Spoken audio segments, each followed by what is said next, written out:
Hi everybody, and welcome to this week's episode of Marketing Mondays. This episode will mark the first in a series of videos where I'm going to guide you guys through getting started with SEO and then going really in depth in order to improve your website's rankings. Today is going to be a pretty general episode. I'm just going to be giving the basics, things you can just start working on immediately without any prior knowledge of SEO. So, some of you might already know this, but I think everybody could probably learn something new. In the upcoming weeks, we'll go more in depth in each of the different aspects of SEO and go over some of the more advanced techniques to really beat out the competition and get your website in the top spots. Now, you might ask yourself, why would I even need to do this? Or what is SEO? SEO stands for search engine optimization, and it's basically the process of getting your website on the top results of Google. The reason you want to do this is because a vast majority of people, and we're talking something like upward of 90%, won't even go past the first result page. And not just the first result page, but most people won't even go past the first 3 or 4 results, period. So if your website isn't there, you're losing on a huge amount of traffic that you could be getting on your website.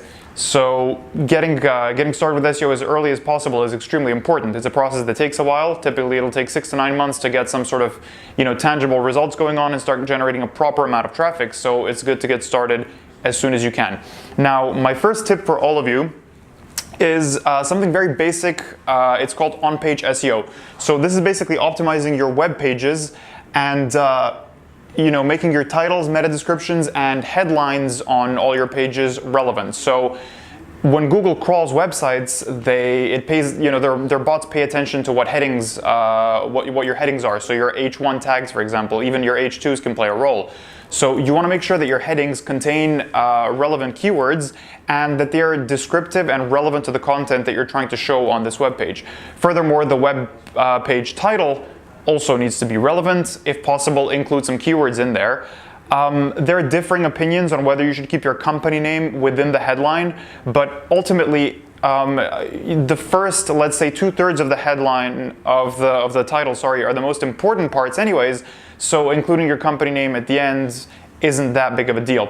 And then finally, your meta descriptions. The meta description is when you Google a website, you'll see the page title, and then you'll see something below that describes the content on that page. You want to make your description very thorough and very relevant to the content that's appearing on the page so that it matches your content adequately, and then Google will weigh it higher and you'll also rank for the correct keywords. Now, my second tip is speed. Speed is unbelievably important, and not just because search engine bots place a lot of value on it and pages that are responsive and that load faster are ranked much higher, but on top of everything, you lose a crazy amount of visitors for every second that your web page takes to load. So every extra second will typically lose you something like 7 to 8% traffic. It's really crazy. And if a web page loads for over, 3 seconds, I believe, you're just losing like 50% of your traffic. So you really need to optimize your web pages for speed. This means avoiding scripts that aren't useful. This means compressing your images. Everything you can do to improve your web page speed and the loading speed of your website improves your credibility when it comes to searchers and improves your rankings when bots crawl your website. My third tip is link building. This is something people find it so difficult to do a lot of the time, but ultimately this is the golden rule. It's the most valuable thing when it comes to ranking. And link building basically means getting websites with authority to link to your website, because if Google sees websites with authority linking to your website, they'll figure, oh, these guys probably have good content, these guys probably have high authority, we should put them high up in the search results. And link building is a topic we'll go to in depth in a different video, but to give you guys a basic overview, never be afraid to link towards other websites as well, because when you link to someone, they're way more likely to link back to you. Don't be afraid to reach out to, let's say, publications and maybe write a guest post and then have them link back to your website. Don't be afraid to reach out to websites that publish a certain kind of content and then pitch your content, which is obviously high quality, and have them link back to you and publish it for you. They will be happy to get content for their site, and they'll send you link juice to help your website rank better. So link building, extremely important. Point number 4 is social.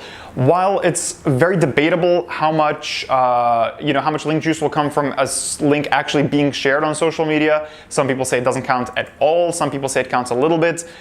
You're not going to be getting that much just from you won't be getting that much link juice from it being shared. However, as it gets shared, your content picks up traction and you gain visitors, and these people visit other web pages on your website, and it basically just raises a lot of awareness and improves the reputation of your website, improves your authority.